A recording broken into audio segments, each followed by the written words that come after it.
Hello and welcome to Reading 3.0, Supporting English Learners in Reading Complex Texts Before, During, and After Reading.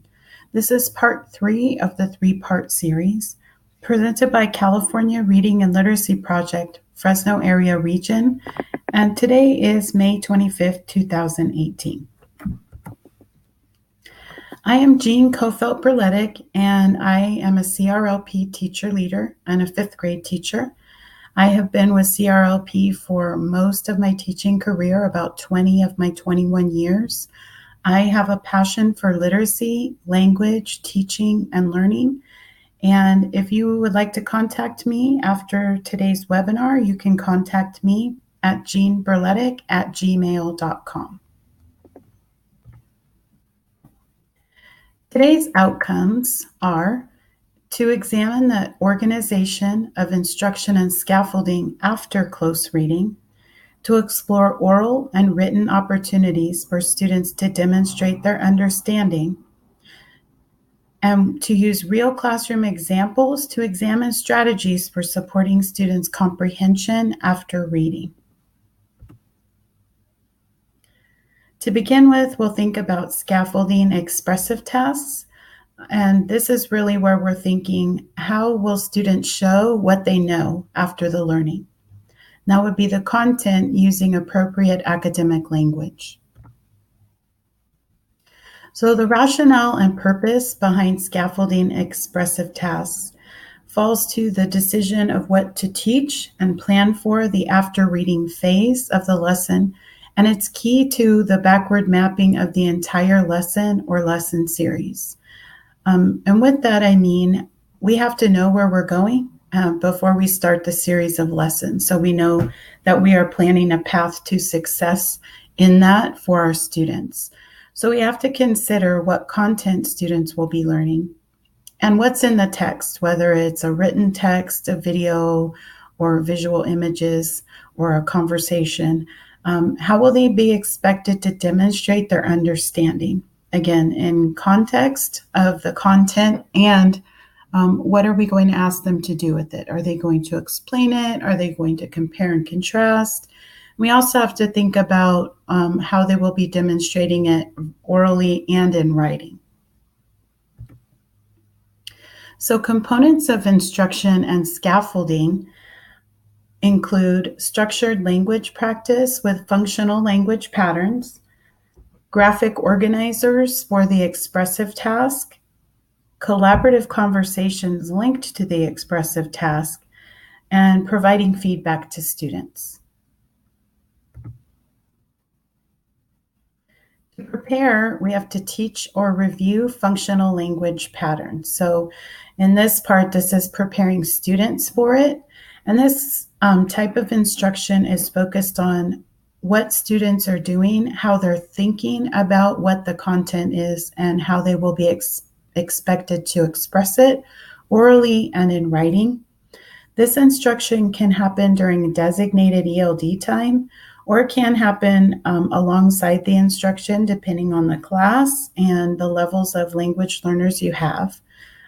During designated ELD time, teachers can teach or review targeted functional language patterns tied to content lessons.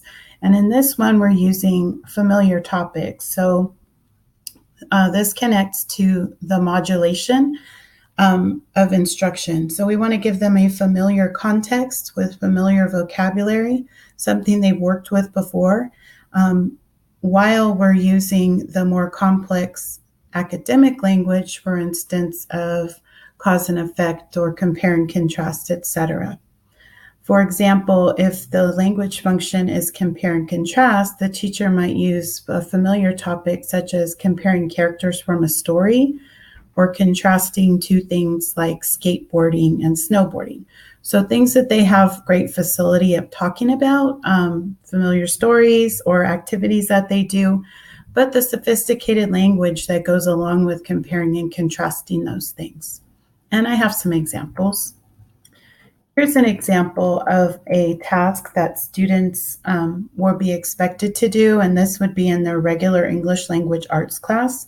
And the expectation here, or the language objective, is that Students will write a short informational text by describing how honeybees and paper wasps are similar and different. And this actually comes from a second grade classroom. And we'll have a few examples from this. Language functions go across content areas.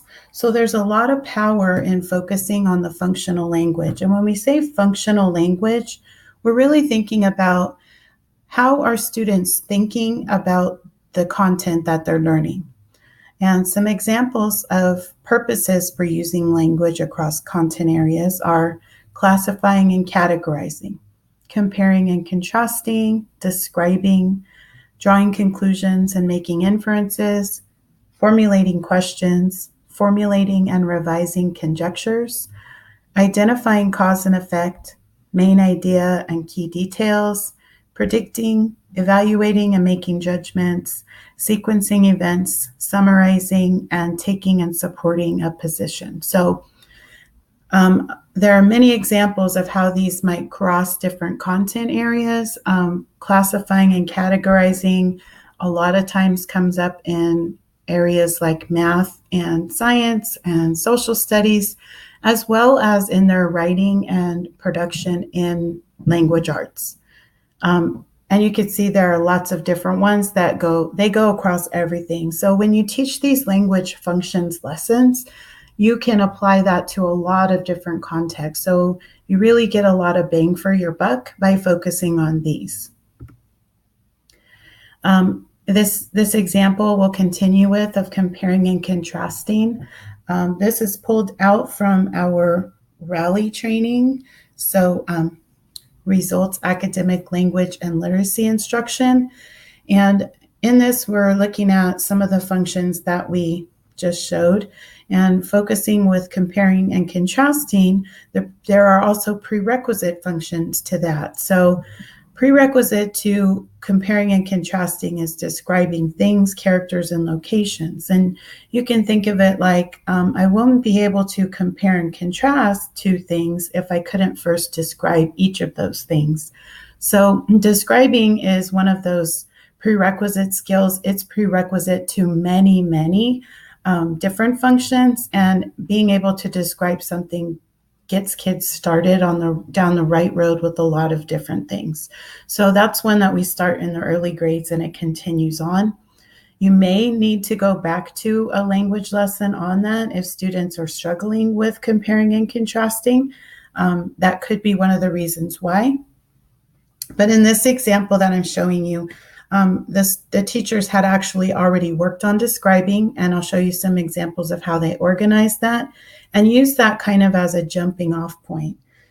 Now, when we're thinking about comparing and contrasting, there are some certain grammatical features that you will see when you're speaking or writing about comparisons and contrasts. So you would have sentences which would include conjunctions, adjectives, and comparative adjectives. And students learning those would be able to generate oral and written speech with simple sentences, with verbs, subject, verb, adjective, showing similarities and differences at the emerging level. And that might be a sentence that's showing similarities and a sentence that's sharing differences, where we might combine those together and make comparing and contrasting it within one sentence at the expanding level. And at the expanding level, you include some conjunctions, coordinating conjunctions like but and, using adjectives with ER or EST or more, most, less, and least, and comparing within the sentence using but. At the bridging level, you're looking at complex sentence structure with specific comparative language. And I will give you a couple of examples, but also this includes idiomatic phrases and contrasting words such as whereas, as opposed to, on the other hand, etc. So a little bit of a background. So working on structured language practice means just that. We're following a structure and providing them some scaffolds as they're working with these types of structures. This goes with the compare and contrast for the paper wasps and honeybees.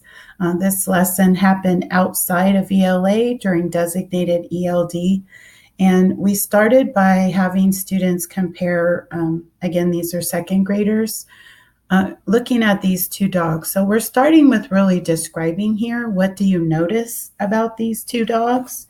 And the language objective for this would be that student will contribute to group and partner discussions by describing the dogs and then describing how the dogs are similar. So kids have no problem coming up with things to describe the dogs, like their color, what they're doing, and then we would build from there. So you could organize that in this way with a Venn diagram or a double bubble map, and the teacher could create this on chart paper. It's important to go visual with these because these are another scaffold that will help them when they are using the academic sentence frames. Here are some examples of sentence frames that we use with that. So look at these dogs. How are they similar? So once they've generated the vocabulary that describes each dog, then they can look for similarities and differences using that double bubble map or Venn diagram. So blank are similar because they both blank and blank. Some similarities between blank are blank, blank, and blank. So we're looking for a lot of words, content words here, but the content words are accessible. What they need the scaffolding with here is the language. And here we add in the other aspect of differences. So how are these dogs similar but different? Again, our language objective is that students will contribute to group or partner discussions by describing how these two dogs are similar but different. And this doesn't sound maybe that sophisticated, but it's not that easy. So they have to find things that are connected. So while both of the dogs are playing, one dog is catching a frisbee while the other dog is running with the ball. So they have to find things that are related. So both are dogs, but one is catching a frisbee and the other dog is black. Those are unrelated. So they have to be, it takes a lot of thought. It takes a lot of thought on the part, especially of second graders here. With that in mind, we can carry on to think about what are the graphic organizers that we might use to support this on scaffold this expressive task. So for comparing and contrasting, again, we're trying to get kids to that honeybees and paper wasps writing that they're going to do. They're also going to do a discussion about it. So we're going to move from what they practice with the dogs into the honeybees. So they had done some extensive studying about both paper wasps and honeybees. And during those lessons, the teachers created these circle maps. And the circle maps contain lots of information about paper wasps and lots of information about honeybees, but they're independently generated during the unit. So the teacher brings these in and uses these as anchors to build on for the next section. So using those two circle maps, the teacher can then have the students begin to think about, okay, we know all of this information about honeybees and paper wasps. What do we find that's the same between the two and what's different? And this is another way that you could organize that. I'm going to show you a few different ways that teachers organize the same information. This is a double bubble map. And the teacher that I actually worked with on this lesson, she used a tree map. So but she color coded the different words that went together. So if your students needed more support in identifying what was similar and what was different, this tree or the double bubble map might actually be more supportive. And this would certainly be more supportive if they were writing, for instance, one paragraph or one sentence about honeybees or one sentence about similarities, and then a sentence about differences for each of the two animals. This one requires a little bit more thinking because they have to read each one, even though they can see the connections. It's not quite as supportive, but this worked perfectly for the class that the teacher was working with.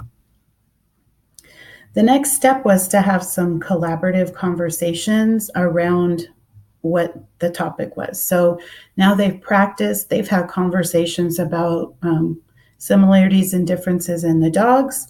They're ready for a conversation about similarities between honeybees and paper wasps. So here's a topic that we would put up for the students. Describe some similarities between honeybees and paper wasps.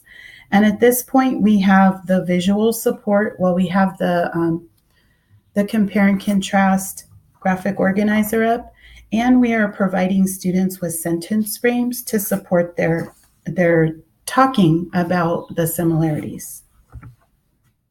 These are some of the sentence frames that we used.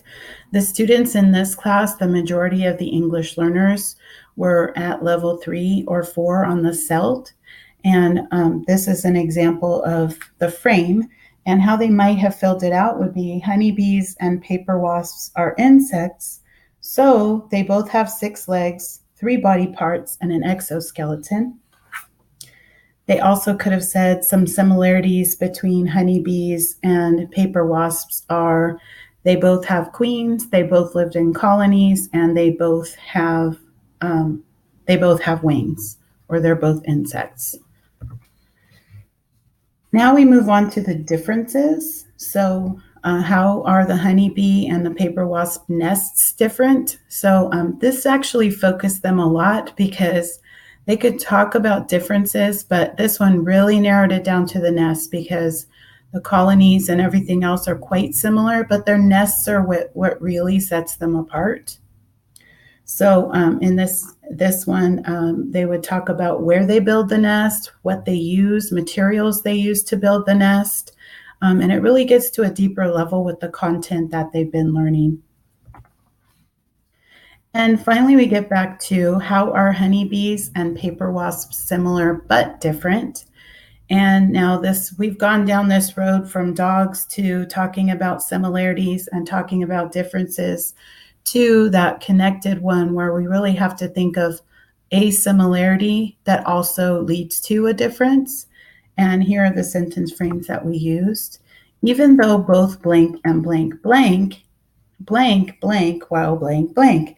So we would have, even though both honeybees and paper wasps build nests, honeybees build nests out of, or hives out of wax, while paper wasps build theirs out of plant fibers.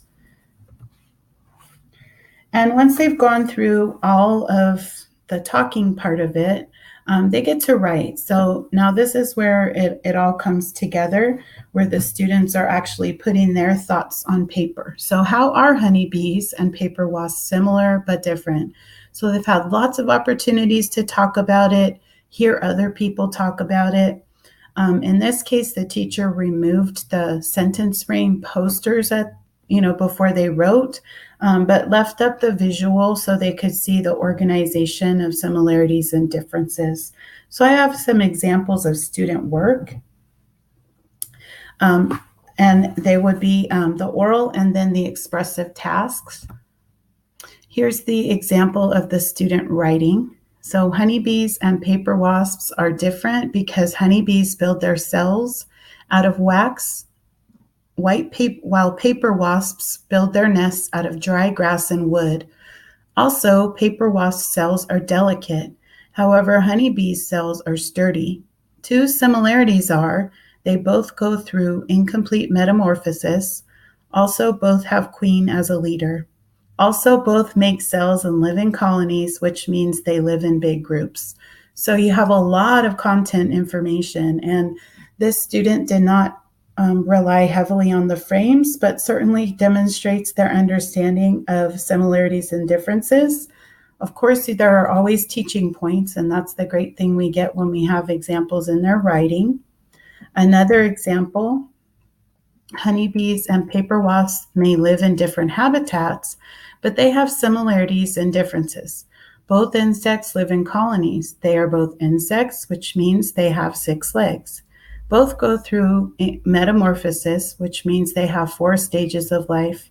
Honeybees build their nests in dark places. Paper wasps build their nest under protection. Honeybees build cells out of wax. Paper wasps build cells out of dry grass and wood. So you can certainly see that this student also understands how they are similar and how they are different. This would also point to some good instruction on organizing ideas and writing, but definitely we have a lot to work with here. Moving on to the last part, which is providing feedback. This is where we share with students instructional strengths and needs. And the framework talks about assessment and says that one goal of assessment is to promote positive orientation to learning for students. An assessment creates a strong reason for learning, and assessments also make students more likely to develop skills like goal setting and self-monitoring of their own learning, which is a huge skill in life. Feedback indicates to students what they've done well and the degree to which they have met the learning goals and what they can do next to improve their learning. And the feedback should come from teachers and students, peers, and also students should reflect on learning themselves. So the framework focuses on 3 types of feedback that can be really supportive to students. Teacher feedback enables students to know, where am I going? What are my goals? Where am I now? And what progress am I making toward the goal? Also, where to next? What do I need to do to make better progress? So if you think of the lessons that we just looked at, the teacher and the student have many opportunities to know where they're going, what the goals are, where they are now. So if we start with comparing the dogs, there's a place for the teacher to intervene and provide feedback for the students to reflect as well. So it doesn't wait until the end of the series of lessons, but it can happen throughout the series of lessons so that the teacher intervenes and provides that direction, or the student has opportunity to before they get to the goal. And oftentimes, especially with speaking, and we think of something like this series of lessons only took about 3 days in a classroom. There were so many opportunities for redirection and reteaching and scaffolds that most of the students were successful. In fact, in this class, 100% of the students were able to talk about both similarities and differences of honeybees using appropriate language. It's important with feedback, it's important to be clear, to be very clear about where we're headed. Back on webinar 1, we talked about before reading and providing students with the end in mind. So beginning with, okay, once we finish learning about these honeybees and paper wasps, you are going to be comparing and contrasting them. So you're going to be talking about how they're similar and how they're different. And you're going to be writing about how they're similar and how they're different. So students were clear on the target. And in addition to that, they need to be able to understand what constitutes successful performance of learning. So you may show them an exemplar, another example of student writing, maybe a different topic, and even have kids analyze what were the elements of this piece. In 5th grade, I do that oftentimes. I'll show them an example and I will ask them, what makes this a good compare-contrast essay? What are the things we notice? So we pull out the elements and also share rubrics with them so that they can see where they're headed and what are the elements they can improve on. Because each time they write, they can improve on something. Each time they speak, they can improve on something. Another important component to this is peer feedback, and it has a number of advantages for students providing the feedback and those receiving it. It involves thinking about learning and can deepen students' understanding of their own learning. Some examples that I use in my classroom weekly are I will show an example of, say, a constructed response or a student paragraph that doesn't have a name attached to it. And I have them talk about it. What do you notice? How could this student improve?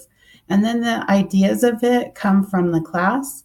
It also gives them an eye for what does this look like compared to my writing? So what things can I change in my writing? And then they have an opportunity to go revisit and revise their own writing. And finally, self-assessment. And like I said, the framework focuses on teacher feedback, peer feedback, and self-assessment. And in self-assessment, students are involved in generating internal feedback. Generating and acting on internal feedback is a form of metacognition and self-regulation. And metacognition and self-regulation are the most important 21st century skills. And peer feedback, providing peer feedback and also receiving peer feedback really does help them with metacognition because they're able to look at someone else's and then apply that same framework to their own. And those skills are generalizable and transferable to new situations. And like I said in the very beginning, these are life skills, and these make people lifelong learners and more successful in any learning endeavor. And I would say now you're ready to go. We have talked about planning. We have talked about before reading scaffolds, during reading scaffolds, and after reading scaffolds, as well as how we would provide feedback to our students. Key to all of this is beginning with the end in mind, using sophisticated, high quality, high impact texts, and thinking it through thoroughly to provide your students the most they can get out of any particular piece of text. I thank you so much for joining us for this webinar series, and please join us for our next webinar series, which is going to take an even deeper look at ELD, comprehensive ELD. So what would include both designated and integrated ELD. This that we've been working on, all the during, before, during, and after reading are components of those that fit into a bigger structure. And you can join us for that one on June 3rd at 6 o'clock. And if you would like, you can find us on Facebook at CRLP Fresno State or on the web at crlpfresnostate.org. And if there aren't any questions, we will close for today. Thank you again.